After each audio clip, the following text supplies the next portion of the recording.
Bangladesh premier লিগে শুরুর দিকে বেশ ভুগেছিল সিলেট স্ট্রাইকার্স, তবে টুর্নামেন্ট যত মাঝের দিকে যাচ্ছে ঠিক ততটাই নিজেদের গুছিয়ে নিচ্ছে তারা। শুরুতেই টস জিতে বোলিংয়ের সিদ্ধান্ত নেন খুলনা টাইগার্স।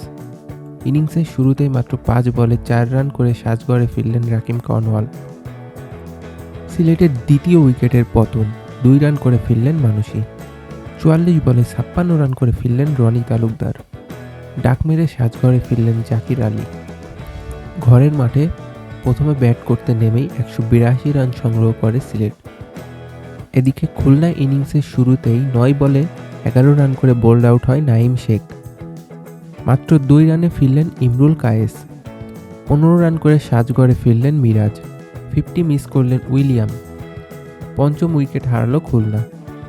প্রথম ৩ ম্যাচ হারার পর সিলেটের টানা দ্বিতীয় জয়। খুলনা টাইগার্সকে ৮ রানে হারিয়েছে আরিফুল ইসলামের দল। এবার বিপিএলে প্রথম ৬ ম্যাচ হেরেছে ঢাকা ক্যাপিটালস।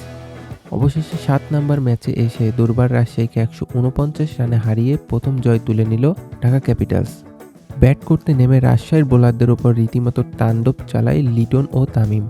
দুজনই পেয়েছে সেঞ্চুরির দেখা। বিপিএল ইতিহাসে দ্রুততম সেঞ্চুরির রেকর্ড গড়েছে লিটন।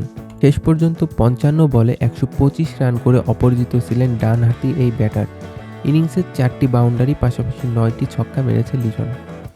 আরেক ওপেনার তামিম ৬৪ বলে ১০৮ রান করেই থেমেছেন।